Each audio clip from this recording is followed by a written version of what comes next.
नमस्कार। Study classes में आपका स्वागत है। तो आज हम लेसन प्लान यानी पाठ योजना को देखेंगे। आज का जो विषय है वह है भूगोल, जबकि जिस टॉपिक यानी जिस प्रकरण पर लेसन प्लान बनाना है वह टॉपिक है भारत का भौतिक स्वरूप, जो कि क्लास 9 से संबंधित है। आप सामाजिक विज्ञान पुस्तक के अंतर्गत इस टॉपिक को देख सकते हैं। सामाजिक विज्ञान पुस्तक के अंतर्गत एक पुस्तक आता है जिसका नाम है समकालीन भारत, जो कि ये पुस्तक आपका भूगोल के अंतर्गत आता है। उसके अंदर आपको ये टॉपिक देखने के लिए मिल जाएंगे। और अगर और भी लेसन प्लान आप देखना चाहें तो प्लेलिस्ट में जाकर देख सकते हैं। लेसन प्लान की बहुत सारी वीडियो आपको देखने के लिए वहाँ पर मिल जाएगा। तो आइए आज का टॉपिक स्टार्ट करते हैं। लेसन प्लान यानी पाठ योजना आप जब भी स्टार्ट करें तो अपने रजिस्टर की लेफ्ट पेज से इसकी शुरुआत करें। सबसे पहले लिखिए विद्यालय का नाम, जिस विद्यालय में आपको पढ़ाने के लिए जाना है। फिर अपना नाम लिखेंगे, फिर आपका रोल नंबर क्या है, फिर विषय क्या है, तो विषय भूगोल हो जाएगा। प्रकरण यानी कि जिस टॉपिक पर आपको लेसन प्लान बनाना है वो हो जाएगा यहाँ पर भारत का भौतिक स्वरूप। किस क्लास के लिए है तो 9th क्लास के लिए कितने समय तक पढ़ाना है आपको, तो 35 या 40 मिनट की क्लासेस होती है। तो उसके अनुसार आप लिखेंगे किस घंटे में आपको पढ़ाने के लिए मिला है और डेट क्या है और आपका सत्र कौन सा चल रहा है। इन सारे चीज़ों को यहाँ पर लिखेंगे। फिर उसके बाद सामान्य उद्देश्य का पॉइंट आता है, जो कि हम विषय से संबंधित उद्देश्य को लिखते हैं। विषय है हमारा यहाँ पर भूगोल। 30 से संबंधित उद्देश्य को लिखेंगे, जिसमें हम 5 पॉइंट देखेंगे यहाँ पर।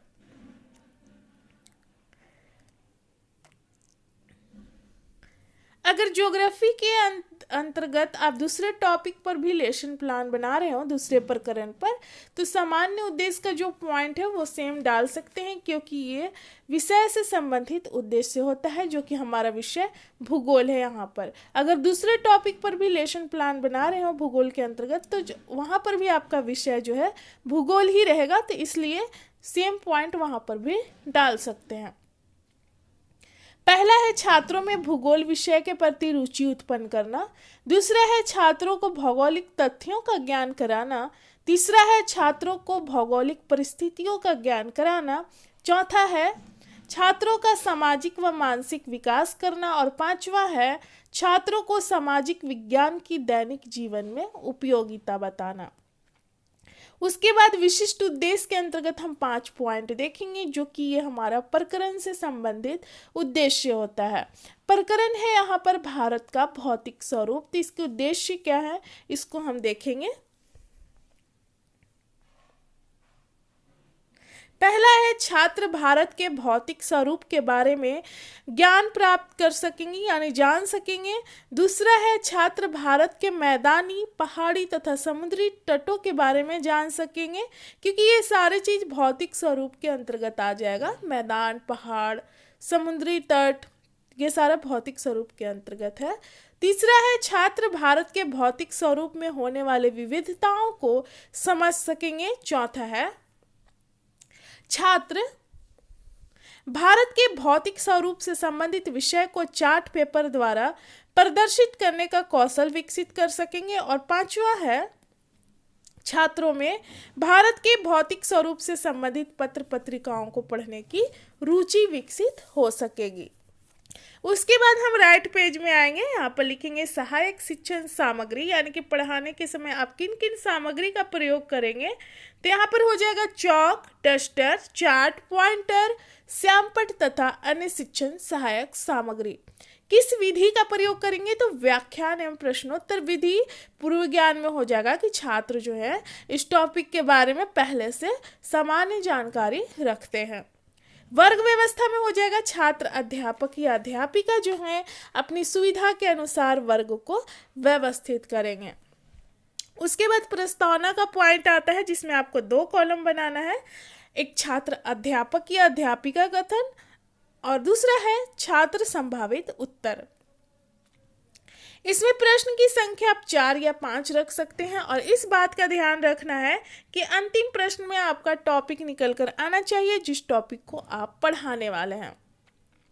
ये प्रश्न और उत्तर दोनों एक दूसरे से संबंधित होते हैं, यानी कि जो उत्तर आता है बच्चों के द्वारा सही उत्तर आना चाहिए, उसी से ही अगले प्रश्न का निर्माण किया जाता है। जैसे हम देख सकते हैं कि छात्र अध्यापिका जो है छात्रों से प्रश्न करती हैं कि हम अपना आवास घर कहाँ बनाते हैं, तो छात्रों के द्वारा उत्तर आता है भूमि पर बनाते हैं। दूसरा पॉइंट है भूमि के भाग को क्या कहते हैं, तो छात्रों के द्वारा उत्तर आता है भूभाग कहते हैं, यानी भूमि का भाग। तीसरा प्रश्न है कि आप किस भूभाग पर रहते हैं, तो यहाँ पर बहुत सारा आ जाएगा, कोई पर्वतीय भाग में रहता है, तो यहाँ पर छात्रों के द्वारा उत्तर आता है मैदानी भूभाग पर। चौथा प्रश्न है कि किसी भी भूभाग या देश के पृथ्वी पर विस्तार को क्या कहते हैं, तो इसको भौतिक विस्तार कहते हैं। छात्रों के द्वारा उत्तर आता है भौतिक विस्तार। भूभाग में हम देखते हैं भारत के भूभाग में कि जैसे पर्वतीय भाग भी आ जाता है, मैदानी भाग भी आ जाता है, पठारी क्षेत्र, पहाड़ियाँ, ये सारी चीज़ों को हम देखते हैं। अब पांचवा प्रश्न है कि भारत के भौतिक विस्तार के बारे में विस्तार पूर्वक बताएं, तो हम देख सकते हैं कि हमारा जो टॉपिक है, जिस टॉपिक को पढ़ाना है, वो टॉपिक पूरी तरह से निकल कर आ चुका है। उसके बाद हो जाएगा, यहाँ पर क्या है कि छात्र जो है विस्तार पूर्वक उत्तर नहीं दे पाते हैं, उनके लिए मुश्किल हो जाता है, इसलिए हम समस्यात्मक लिखेंगे और हम देख सकते हैं कि हमारा टॉपिक जो है वो निकल कर आ चुका है। उसके बाद छात्र अध्यापिका कथन में हो जाएगा भारत का भौतिक स्वरूप, यानी कि जो टॉपिक है उसको लिखेंगे, और पाठ की उद्घोषणा में हो जाएगा कि आज हम लोग भारत के भौतिक स्वरूप के बारे में विस्तार पूर्वक अध्ययन करेंगे। इसके बाद अगले पेज में आना है, जिसमें दोनों साइड का आप पेज यूज करेंगे, 4 कॉलम बनाएंगे।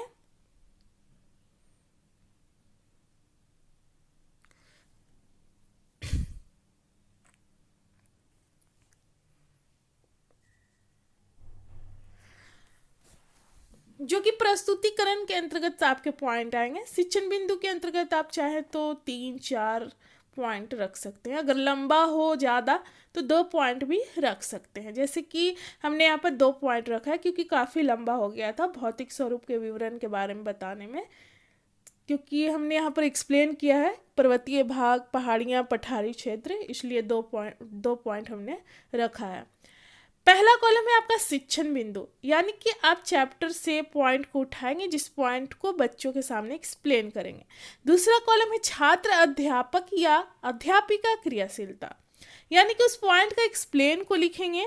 तीसरा कॉलम है छात्र क्रियाशीलन, यानी कि पढ़ाने के दौरान छात्रों का व्यवहार किस तरह का रहेगा, किस तरह से उत्तर देंगे, उसको लिखेंगे। चौथा कॉलम है श्यामपट्ट कार्य, यानी कि आप पढ़ाते समय जिस तरह से ब्लैक बोर्ड यूज करते हैं बच्चों को समझाने के लिए क्लासरूम में, उसी तरह से आपको यहाँ पर यूज करना है। आप चाहे तो ब्लैक चार्ट पेपर चिपका सकते हैं चौथे कॉलम में, और इससे संबंधित पिक्चर्स चिपका सकते हैं।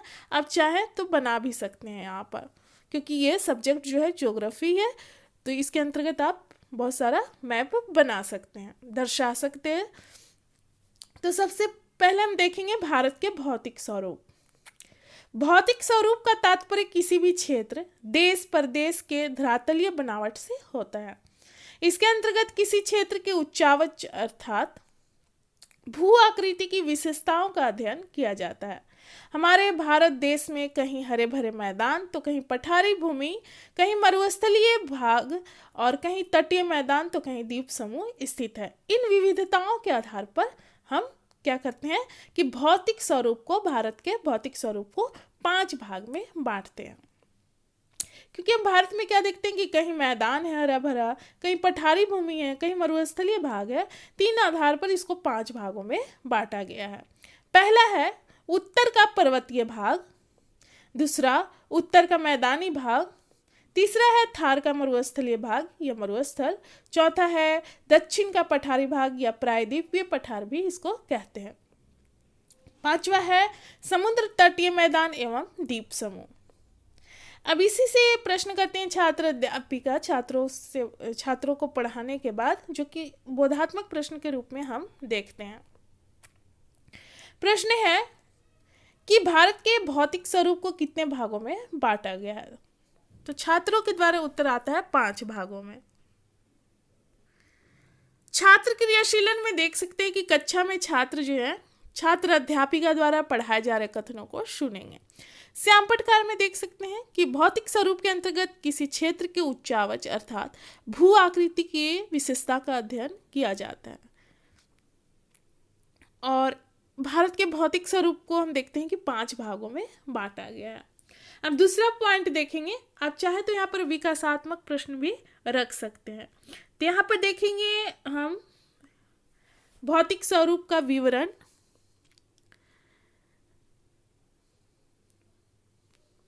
सबसे पहले है उत्तर का पर्वतीय भाग। भारत की उत्तरी सीमा पर एक विशाल पर्वत श्रृंखला है जो पश्चिम में जम्मू कश्मीर से लेकर पूरब में अरुणाचल प्रदेश तक फैला हुआ है।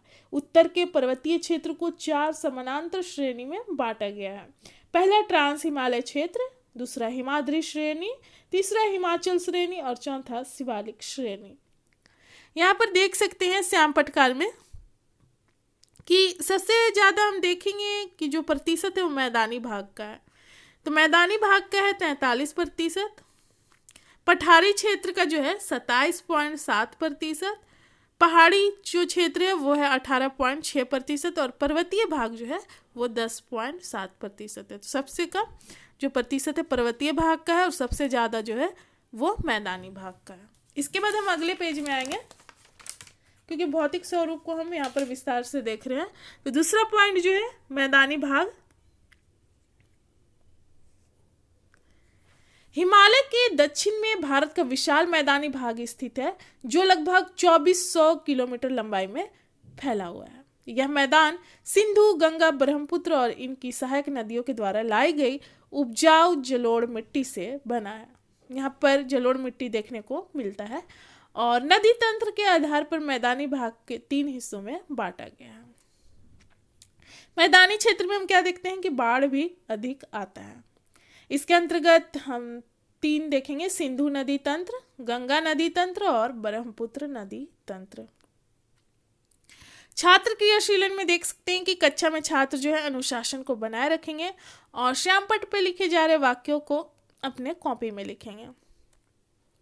श्याम पटकार में देख सकते हैं निर्माण काल जो है मैदानी भाग का वो प्लीस्टोसीन व आधुनिक युग में इसका निर्माण हुआ और कुल क्षेत्रफल जो है 7.5 लाख वर्ग किलोमीटर है और जलोढ़ मृदा से निर्मित उपजाऊ मैदान देखने को यहाँ पर मिलता है। लंबाई जो है 2400 किलोमीटर और कुल क्षेत्रफल जो है 7.5 लाख वर्ग किलोमीटर। मरुस्थलीय भाग को देखेंगे। यह भारत के पश्चिम भाग में स्थित है। यह शुष्क, गर्म तथा रेतीली स्थल है। इसी कारण यहाँ वनस्पति बहुत कम मात्रा में पाई जाती है। प्राय यह अरावली के पश्चिम भाग से लेकर भारत पाक सीमा तक विस्तृत है।